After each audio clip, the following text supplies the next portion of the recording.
ओम शांति। आज प्यारे बाबा हमें फिर से वैराग्य की ओर ही लेकर जा रहे हैं।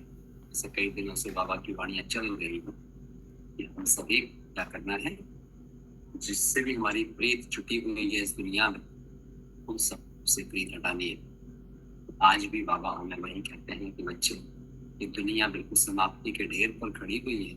अब दुनिया की समाप्ति का मतलब क्या होता है, हमें इस बात को समझना बहुत जरूरी है। हम क्या सोच रहे हैं कि दुनिया समाप्ति का ये है कि जब वो विनाशपुरी हो जाएगी, जब सब कुछ जलकर राख हो जाएगा तो समाप्ति वाली बात आती है। लेकिन समझदार क्या होता है, समझदार ये देख लेता है कि दूर दूर तक उस बात पे नजर दौड़ाता है कि जो समाप्ति है वो तो सामने दिख ही रही है ना।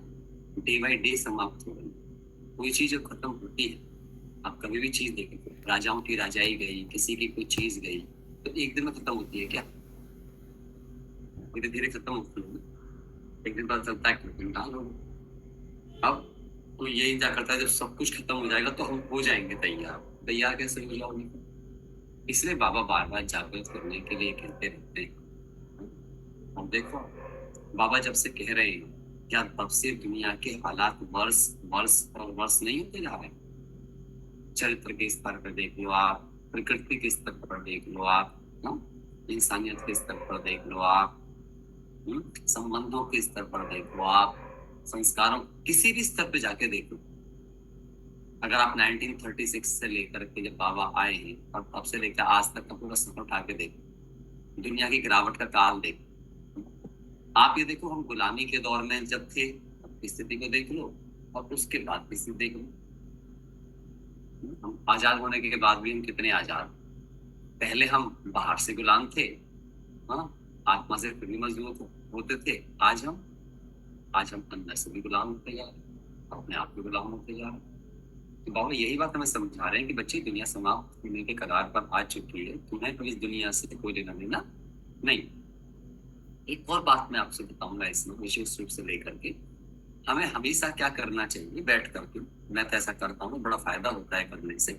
जो भी चीजें हैं, हम जो भी चीजें यूज कर रहे हैं, है ना, हम जितने भी लोगों के कांटेक्ट में आ रहे हैं, जिन संबंधों कांटेक्ट में आ रहे हैं, या जिन जिन बातों में हमारी मान्यता है, उन सारी बातों को पेपर पे लिखना चाहिए। आप करके देखना, एक ही दिन में ना आपका देखना सेल्फ रियलाइजेशन बढ़ जाएगा, है ना?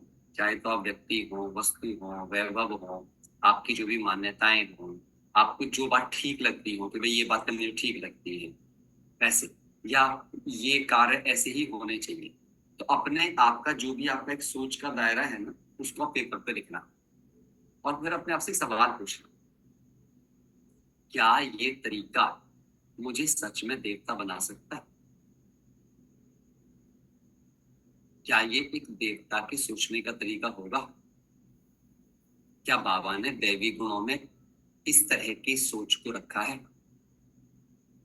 पर डीप वाली सोच को रखना, ऊपर को दिखावे की बात नहीं चल रही है, अंदर में। कई बार हम बाहर से बहुत अच्छे दिख जाते हैं कुछ चीजों में, बट अंदर में हम उसी चीज के बारे में कुछ और सोच रहे होते हैं। हमारे मन में करेक्शन आ रहे होते हैं, हमारे मन में सजेशन आ रहे होते हैं। तब पता चलता है जाकर के ओरिजिनलिटी का। इसके ऊपर में ध्यान देना है, क्योंकि मैं क्या कहना चाहता हूँ इसमें ओवरऑल, कि बाबा पुरानी दुनिया खत्म करने की बात कर रहे हैं। तो पुरानी दुनिया खत्म कब होगी? जब मेरे अंदर का पुरानापन खत्म होगा। क्योंकि मेरी दुनिया वो नहीं है जो बाहर दिख रही है। मेरे लिए दुनिया वो नहीं है जो बाहर दिख रही है, समझो इस बात। मेरे लिए दुनिया वो है जो मेरा इस दुनिया को देखने का तरीका है। अगर मेरा देखने का तरीका दुनिया के प्रति पुरानेपन का है, बाबा उसको खत्म करने की बात कर रहे हैं। पहले वो खत्म होगी, तब फिर वो दुनिया बदलती हुई अपने हमें नजर आनी शुरू हो जाएगी। तब हमें समझ में आ जाएगी सारी बातें। जैसे अभी क्या हो रहा है, अभी जब बाबा विनाश कहते हैं और हम जब विनाश को देखते हैं, क्यों हम बाबा की फ्रिक्वेंसी पे नहीं आ रहे हैं? क्योंकि हम विनाश को देखते हैं कैसे, जब सब घर फट जाएंगे, बम फटेंगे, ऐसे होगा वैसे होगा, हम ऐसे विनाश को देखते हैं। अब कॉमन सेंस लगाओ आप, शिव बाबा किसको देखता है? आत्मा को कि शरीर को? जब वो आत्मा को देखता है तो क्या वो चीजों के विनाश को विनाश कहता होगा? ये समझो, वो किसको कह रहा है? वो आत्मा के अंदर जो एक तरीके से विकार विनाश मचाए हुए हैं, जो विकर्म विनाश मचाए हुए हैं, जो पाप विनाश मचाए हुए हैं, विध्वंस किए हुए हैं, वो उसकी बात कर रहा है, उस गिरावट की बात कर रहा है। क्योंकि उसको पता है, एक बाबा ने बहुत सुंदर बात कही है। देखो आप कितनी बार बाबा मुरली में कहते हैं, बच्चे जब तुम रॉयल बन जाते हो तो तुम्हारा फर्नीचर रॉयल हो जाता है। अब कोई व्यक्ति झुग्गी झोपड़ी में रह के पढ़ाई कर रहा हो, हाँ, और एकदम से वो बहुत बड़ी पोजीशन में पहुंच जाए, आईएएस बन जाए, तो अब क्या होगा? वो पहले वो आईएएस बना कि पहले आईएएस का बंगला मिला? पहले आईएएस बना ना, और कहाँ रह के बना? झुग्गी झोपड़ी में। तो पहले वो कहाँ से बदला? यहाँ से बदला ना, अपनी पढ़ाई से बदला ना। पढ़ाई तो यहाँ पे करी ना उसने, बाहर के कपड़े थोड़ी बदले उसके, ना कपड़े बदले, ना चीजें बदली। पता नहीं किसी गरीब सी बस्ती में रह के पढ़ा होगा, पता नहीं कैसे कैसे किससे पैसे मांग के किसी की दया दृष्टि में पढ़ा होगा। लेकिन जैसे ही पढ़ करके उसे पद मिला, अब क्या वो उसी बस्ती में रहेगा? अब क्या वो उन्हीं लोगों पर डिपेंड रहेगा, या ऑटोमेटिकली उसका बंगला, उसका घर, सब कुछ छिन जाएगा? एक आदमी गरीब है ना, आज कुछ भी नहीं है उसके पास, धीरे धीरे वो बिजनेस करता है, करता है, करता है, एकदम अरबपति बन जाता है। फिर क्या वो वही रहता है जहाँ पे वो गरीब होता है? तो पहले वो अंदर से अमीर बनता है कि पहले वो बंगले खरीद लेता है? तो हमें ये कॉमन सेंस लगानी चाहिए, बाबा किस बात की बात कर रहे हैं। जब अंदर की तैयारी हो जाएगी तो बाहर तो अपने आप ही सब कुछ बदल जाएगा। समझ जाओ इस बात को गहराई से, ठीक है? आगे बाबा कहते हैं कि इस संगम पर कौन सी विशेषता जो सारे कल्प से न्यारी है?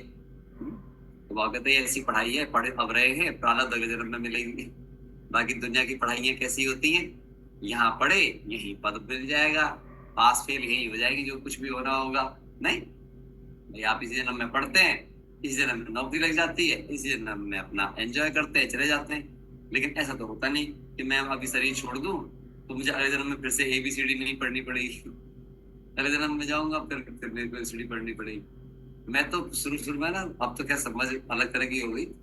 अरे मैं जब बाबा कहते थे ना मरने की बात ऐसे करके हो जाएगा और फिर गर्भ जेल में जाना पड़ेगा, तो मेरे को गर्भ जेल टेंशन तो इस बात की होती थी, अरे मैं फिर मर जाऊंगा, फिर जाके ABCD सीखनी पड़ेगी, मेरे को फिर स्कूल जाना पड़ेगा, फिर मैथ पढ़ना पड़ेगा, फिर ये सब पढ़ना पड़ेगा शुरू से, क्या पता। और ये बात मुझे बहुत अच्छी लगती थी बाबा की, अभी भी लगती है कि बच्चे ये पढ़ाई ऐसी है, तुम अभी पढ़ोगे और 21 जन्म तक तुम्हें अभी की पढ़ाई से मिल जाएगा सब कुछ। ये अच्छी बात है ना, एक बार कर लो जो करना है, उसके बाद में फिर 21 जन्म तक उस करने कराने के चक्र से मुक्ति मिल जाएगी। पर एक बात तो ठीक से फिर करना पड़ेगा। पढ़ाई जब हम करते हैं, बाकी की पढ़ाइयाँ वो हमारे साथ नहीं जाती, लेकिन ये पढ़ाई कैसी है जो पूरी तरह संस्कार बनकर हमारे साथ जाती है। लेकिन ये पढ़ाई संस्कार बनकर हमारे साथ जाती है, क्योंकि पढ़ाई संस्कारों के लिए है, क्योंकि पढ़ाई गुणों की पढ़ाई, क्योंकि पढ़ाई चेतना की पढ़ाई है, चैतन्यता की पढ़ाई। ठीक है, सुनते हैं जल्दी से माँ बाप, क्योंकि मुझे आज 6:15 की निकलना है। हमारा उस तरफ ताल्लुक नहीं है, और इससे बड़ा फर्क पड़ता है। जब अपने को बार बार संगम पे समझते हैं ना, तो विकार अपने आप ही हल्के हो जाते हैं। और जब तक आप अपने आप को कलयुगी समझते हैं तो कलयुग वाले विकार याद आते ही रहेंगे। इसलिए तो बाबा कहते हैं याद रखो मैं संगम युगी ब्राह्मण, मैं भी मैं किस पथ पर हूं। और इसीलिए मैं इस बात को बहुत महत्व देता हूँ। आप भी इसको महत्व दे करके देखो, आपको बहुत मदद मिलेगी इस चीज से। क्या मैं कौन, मैं किसकी, मैं कहाँ से आई हूँ, मेरे कर्तव्य क्या है? जो मेरे कर्तव्य क्या है ना, उस पर बहुत ध्यान जाएगा। अब आप सोचो, जब मैं कौन हूँ, मैं आत्मा हूँ, मैं शिव बाबा का बच्चा हूँ, परम धाम का रहने वाला हूँ, तो क्या मेरे कर्तव्य किसकी क्वालिटी के होंगे? और मैं जिस खानदान का हूँ, मैं जिस घराने का हूँ, और जो मैं हूँ, हर व्यक्ति अपने खानदान अपने घराने के लेवल पे कर्म करेगा ना। तो जब मेरा घर खानदान घराना इतना ऊंचा है तो मेरे कर्तव्य कैसे होने चाहिए? वैसे ही होने चाहिए। तो बुद्धि से पुरानी दुनिया से ताल्लुक तोड़ना पड़ता है। कहते तो यहाँ ही है, परंतु बुद्धि से जानते हैं ये पुरानी दुनिया ही खत्म होनी है। आत्मा कहती है अभी मैं संगम पर हूं, पाप आया हुआ है। उनको खिवैया भी कहते हैं। खिवैया क्यों कहते हैं भाई? क्योंकि वो हमारी नैया को इस पार से उस पार ले जा रहा है, रावण राज्य से राम राज्य की ओर। अभी हम जा रहे हैं कैसे? योग से। क्योंकि बिना योग की बुद्धि क्या नहीं होगी? सोने का बर्तन नहीं होगी। सोने का बर्तन नहीं होगी तो बाबा का ज्ञान रूपी शेरनी का दूध उस बर्तन में टिकेगा नहीं। और क्योंकि समझ ही शक्ति है और समझ ही शांति है, जब तक बुद्धि में ज्ञान टिकेगा नहीं तो एप्लीकेशन कैसे होगा? सही समय पर जब बाबा की पॉइंट स्मृति में आएगी ही नहीं, बाबा ज्ञान स्मृति में आएगा ही नहीं, उसके प्रति पूरी मजबूती से मेरा विश्वास बनेगा नहीं, तो मैं यूज कैसे कर पाऊंगा उसको? उसके लिए योग का बल चाहिए। समझ के साथ अगर शक्ति अंदर में नहीं है तो समझ अप्लाई नहीं होती है। योग के लिए भी ज्ञान चाहिए। अब देखो बाबा ने डिपेंडेंसी बता दी ना, बिना ज्ञान के योग नहीं लग सकता। ज्ञान जितना गहरा होता जाएगा योग उतना सहज होता जाएगा। ज्ञान के लिए भी ज्ञान है। अब देखो अब कितना गहरा जा रहा है ना बाबा। तीनों पॉइंट देखो आप। पहले क्या बोला? योग से होगा। फिर क्या बोला? योग के लिए ज्ञान चाहिए। फिर क्या बोला? ज्ञान का भी ज्ञान चाहिए। अब ज्ञान का मतलब ही क्या होता है? यही होता है डेप्थ। हमें ज्ञान बहुतों को है, लेकिन उस ज्ञान का ज्ञान मतलब मुझे उसका सारा एप्लीकेशन व्यू पता हो, यथार्थता पता हो, मैं यूज कर पा रहा हूं तो कितना, और जो मैं भाग यूज नहीं कर पा रहा हूं तो क्यों। क्या कारण है कि जो मुझसे ज्ञान का इस्तेमाल नहीं हो रहा है? क्या कारण है कि जो ज्ञान के पॉइंट मेरे विस्मृत हो जाते हैं? जब भी कोई मुझे बोलता है कि भाई मुझे पॉइंट याद नहीं रहते, तो इसका एक ही मतलब है कि वो ये बता रहा है कि मेरा ज्ञान में इंटरेस्ट नहीं है। क्योंकि इंटरेस्ट चीज तो याद रहती है। आप देखो, जिससे आपको बहुत प्यार हो, जिससे आपको बहुत घृणा हो, वो दो बातें कभी भूलते नहीं हम। अभी चेक कर लो, आपकी लड़ाई कल किसी से, सपोज एग्जांपल के तौर पे किसी से आपकी लड़ाई हो जाए और आपके 15-20 मिनट 25 मिनट डिस्कशन चला हो उसके साथ में, आप देखना कल को जब आप किसी को सुना रहे होगे, तो मैंने ये कहा, उन्होंने ये कहा, मैंने ये कहा, उन्होंने ये कहा, मैंने ये कहा, उन्होंने ये कहा, सारा कन्वर्सेशन सुना दोगे आप। कितनी देर का हुआ हुआ, और आपने उस टाइम पे ये वाली बात कही थी, उस टाइम पे वाली बात कही थी, साल भर की पहले की बातें भी हम ऐसे सुना देते हैं। लेकिन कभी आपने सोचा कि हम कल की पॉइंट मुरली की नहीं सुना पाएंगे? शायद अभी भी जो पॉइंट चल के जा रहे होंगे उसमें से पॉइंट भूल जाएंगे जो काम किए होंगे। ये सब क्या बता रहा है? यही बता रहा है कि मेरा वो इंटरेस्ट नहीं है, मैं उससे बोर हो रहा हूँ। जिस चीज से हम बोरियत होते हैं वो हमें याद नहीं रहती। इसलिए भाई बहनों, बहुत गहराई से ध्यान देने का एक सब्जेक्ट है। अपने आप से बार बार पूछो कि मुझे क्यों पॉइंट याद नहीं है, इसका मतलब मेरा इंटरेस्ट कम होता जा रहा है। तो इसलिए ज्ञान का भी ज्ञान चाहिए। योग के लिए समझाया जाता है अपने को आत्मा समझो और फिर बात को याद करो। यह भी ज्ञान है ना। ज्ञान अर्थात समझानी, अंडरलाइन। ज्ञान तब मानो जब मेरी समझ में आ गया हो, और समझ में आना मतलब एप्लीकेशन। नहीं तो समझ नहीं है। बाप मत देने आए हैं, कहते हैं अपने को आत्मा समझो। समझो है ना, स्टेट याद है ना आत्मा की सारी? सुनना, जानना, समझना, निश्चय करना और बनना।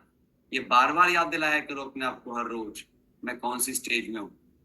आत्मा ही 84 जन्म लेती है। बाप बच्चों को ही विस्तार से बैठ समझाते हैं।